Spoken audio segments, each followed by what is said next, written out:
The Cold Steel Pipe Hawk. Let's go ahead and take a look at it in its original form as it comes to you, or at least this one is very close to. We'll talk about it as I go through.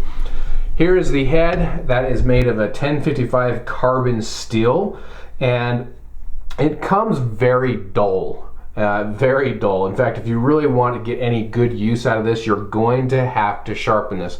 If you want to do feather sticks, there is no way that is going to happen unless you put an edge on this yourself. Not sharp at all. I've already started working an edge on this. It's not quite where it needs to be, but I've started the process. Very dull. Also comes with this black coating, and there is a sticker on this side that I've removed. The coating on this, I'm not really a big fan of that black coating myself. It is what it is. We'll get into this more in the review, but what these really lend themselves to is this type of stuff. So we'll talk more about that. This head is mounted on with an Allen screw or a set screw right here. So it screws into the head, and then what happens is it screws into the haft, and that's what holds the head on. Very loose. You can hear that. Now, most hawks, the way they're designed, and you can see this one where it's flared out, so it's actually a press fit that keeps the head on. These aren't going to be like that when you first get them. Again, it's that screw. And the eye of the head, this is it's a very abrupt angle and a pretty sharp angle. And what that ends up doing to this flared portion is it comes up and it bites into it, it digs into it, and it ends up cutting it and flaring out these edges. Every one of these hawks that I've had, and that's 4 of them, they're all doing the same thing. I've since cleaned this one up. I'll roll in some footage of my another one that had it. But it's something that you may want to clean up. The first thing, I guess, really what you're going to want to do is put an edge on that. If you're going to use this for anything functional, you're going to have to do that. Now, how is that edge retention though? This 1055 carbon steel, I just didn't know. For how cheap these things are, I thought, man, it's probably not going to work that well. But after I put a nice fine edge that'll slice through paper on this thing and took it out and used it, I have been so impressed with the edge retention capabilities that these hawks really offer. For how inexpensive they are and how well they maintain their edge, phenomenal. There's a close look at your cutting edge. This one I chose specifically because it kind of seemed like the happy medium between the Norse Hawk, which I happen to have right here if I can reach it. There's your Norse Hawk.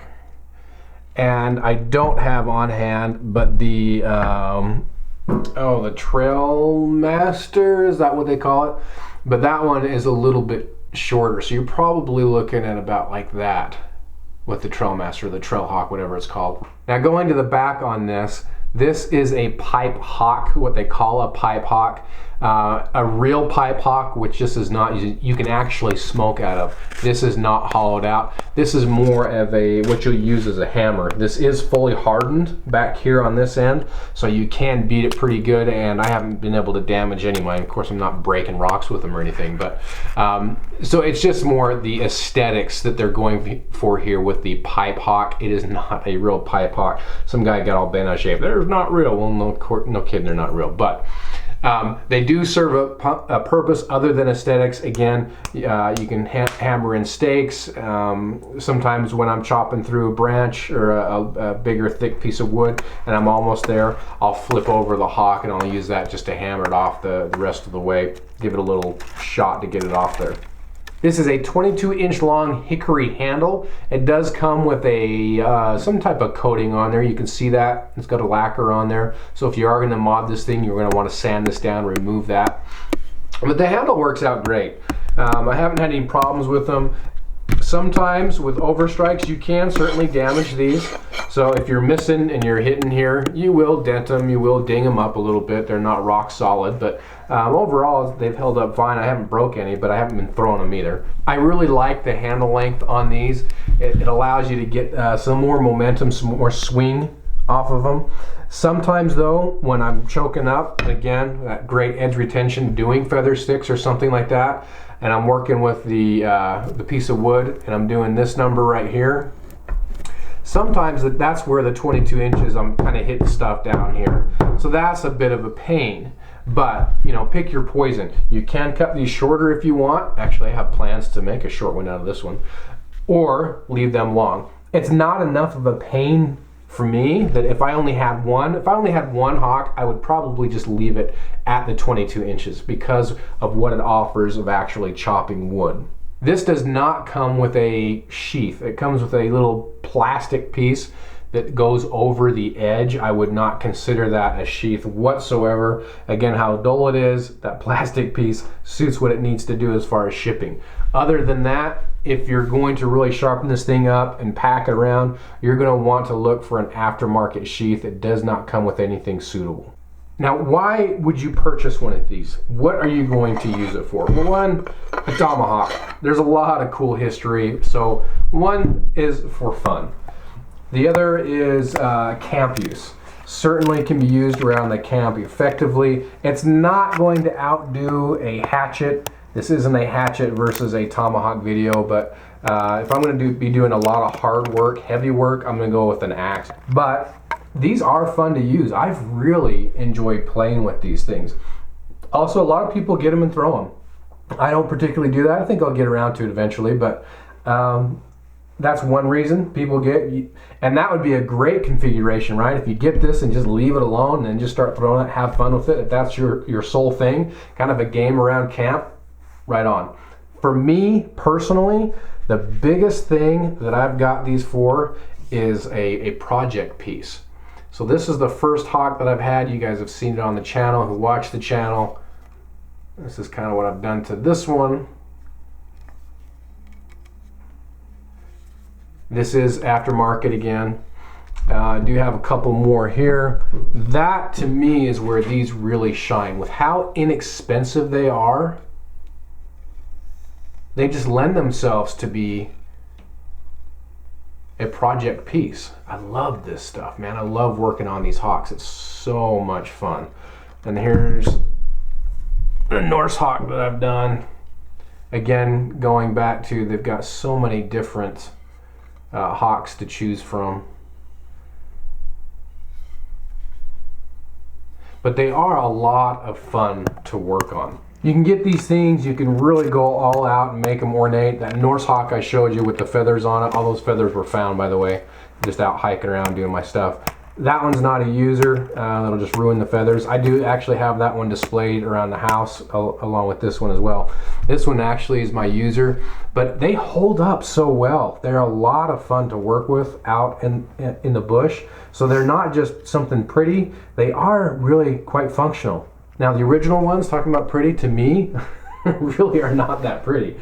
But it is something you can use functionally as long as you put on an edge. If I were to buy this, the two things that I would do to it to make it really functional in my mind, again, put on an edge. It's got to have that because they come so dull. And then I would either sand this down so you got a good press fit, getting rid of that Allen screw, or what I do, actually you can see this one, because sometimes I have a hard time sanding down and getting good press fit depending on the handle, is I actually just run a wedge under there and that will hold it in place. Those are the two things I would do. Make this a press fit, put an edge on it, and if that's all, that would make it a very, very functional piece. What that will allow is then for you to be able to remove the head and use the head on its own, if you like. I typically don't do that unless I'm specifically working on that skill set, because generally I'm going to have a companion knife, a smaller one, to go with the axe. Am I going to take this on a long backpacking trip? Likely not. Have I taken it out on backpacking trips? Absolutely. This has gone out a ton with me on just day trips, on backpacking trips. I went on a fun overnighter, winter overnighter last year, and took this one up with me. And it's just phenomenal the way they work. On this trip. Again, for me, if I'm going to go on a very extremely long backpacking trip, The weight on these I think is about 1 pound, 12 ounces. I'm not taking something like this. I'm going to take with me a knife that's reasonably sized, that's lightweight. A lot of places that I go, honestly, especially during the summer and fall, I can collect enough wood off the ground where I don't even really need to use a knife for that matter. So again, a lot of it depends on the trip and what the trip consists of, whether I'm going to take this hawk or not. The biggest thing for me is the ability to customize these is just very satisfying, and they are very functional.